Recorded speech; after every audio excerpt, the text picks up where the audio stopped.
Is Returnal playable on Steam Deck? Well, I'm very happy to say it is.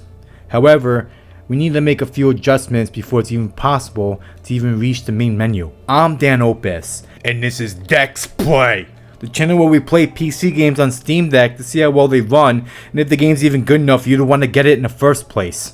Returnal is a game that's a masterpiece when it comes to bullet hell and survival horror mixed with third-person shooters and some quirkiness. You land on some weird-ass fucking planet where it's like Groundhog Day. The game is called Returnal because every time you die, you start back at your spaceship like nothing ever happened. Like you just landed there for the first time. You can argue that all video games are like this. When you die, you go back to your save point. But in this game, it's integrated into the story and it makes it a roguelike game. It's eerie as fuck and I'm here for it. This game runs at 30 FPS on low graphics settings, and a proton is needed to get the game started. Now the proton you're going to need is this one right here. Now it may take a few tries to actually get it to start up, so just be patient. It's impressive this game even runs on Steam Deck to begin with.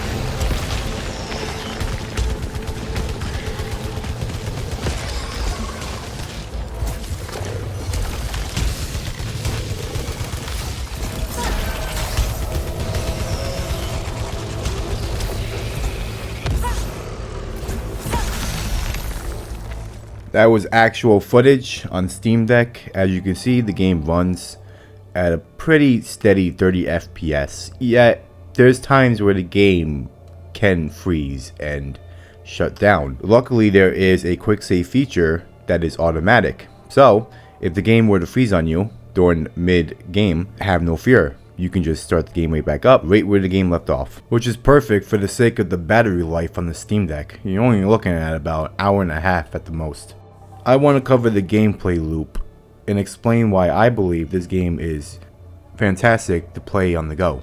In typical roguelite fashion, the whole loop of the game is to go through rooms that are optional to get power-ups before reaching the boss. So it's a risk-reward system. On one hand, you can make a beeline to go face the boss, but you're going to be underpowered. Or you can take the chance of going into a room that's unknown with really strong enemies that could beat the shit out of you, all for the sake of getting stronger to beat the level. Now the twist to this game that separates it from other roguelites is that there's Metroidvania mechanics.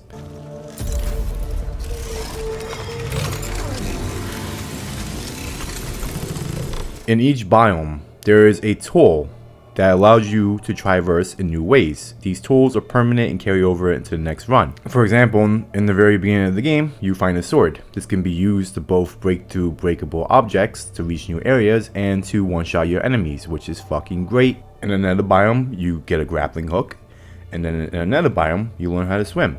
You know, you gotta learn how to swim. Now, despite starting in the beginning of the game, every time you die, these different tools can be used in the first stage to basically teleport to future stages, so you don't have to go through every stage all over again.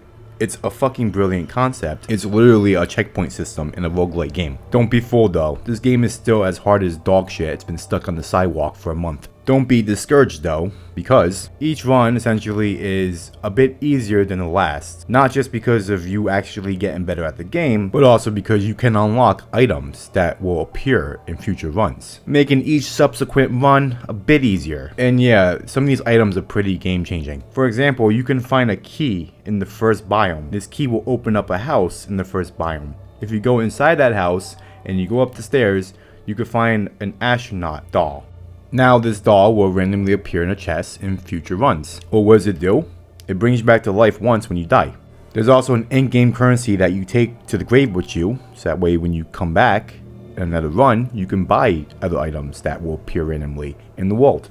You get pretty powered up by the time you put at least 20 plus hours into the game, so inevitably you're gonna fucking beat the game, even if you suck ass.